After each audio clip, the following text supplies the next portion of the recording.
The results not quite there yet, but as near as damn it with a good performance. It was a tough afternoon. I thought Chesterfield acquitted themselves really well. Asked a lot of questions of us. It was a very tense occasion, as you would expect, but we managed to get the job done.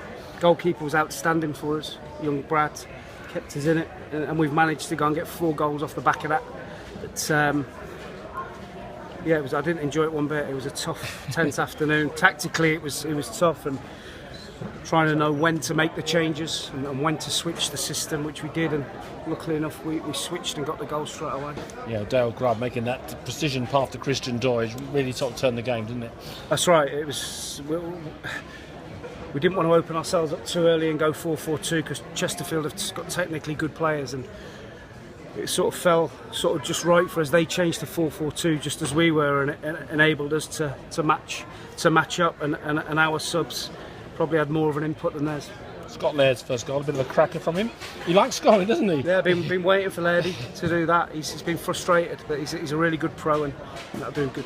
Yeah, I mean, you mentioned Brad Collins. I mean, a couple of his saves are absolutely world class. That one in the second half in the 6-yard box, don't know how he got to it. That's right, and his development's been incredible. Just shows you what a bit of positivity and support can do for young players. And Brad will go back to Chelsea, an accomplished young goalkeeper.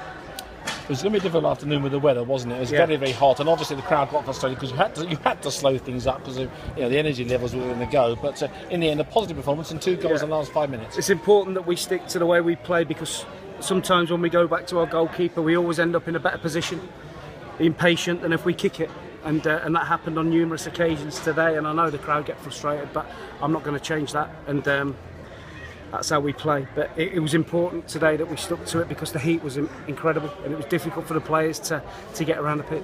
I think, to be fair, the crowd are now appreciating more and more the way you do like to play, because you don't want to give the ball away, do you? No, of course, but it's not possession for the sake of it, but it's trying to be safe and make sure the opposition can't hurt you by giving them the ball. So that's what we believe in, and I think we'll do all right with it once we get accustomed to the league. I'll tell you what, those extra 2 goals in extra time helped the goal difference as well a lot, didn't they?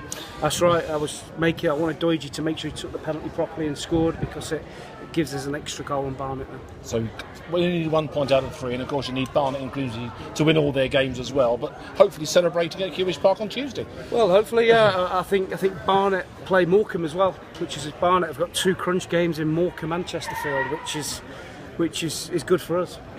Well done, Mark. Thanks Thank so you. much. That way of playing, Mark, is that something you want to continue next season and build? Of course, yeah. Because you've had to water it down a little bit at times this season, haven't you? Just of course. But we're better when we play. There was once in the first half when the goalkeeper had it, and the fans are screaming at him to boot it up the pitch onto the 6'9" centre half's head for them. But we didn't. We stayed patient. We played, and we ended up with a chance in their penalty area after 3-4 passes. So that's the way I want to play. Not for the sake of it, possession for the sake of it, but to be safe with the ball and taking the ball off the opposition. I know people say you can't be successful playing that way in the lower divisions, but you've proved the point at Swindon playing similar football. Yeah, Luton have done it. Luton have got promoted. Accrington don't really kick the ball. They play. It's nonsense. You can play. It's about having the right players, good players that have got a lot of courage, even days like today, to keep playing. We see the likes of Exeter up there in Notts County as well. So we have got. Does it surprise you how many footballing teams there are in this division? There's not a lot of football teams in this league. I would say there's only Luton, Chesterfield, ourselves.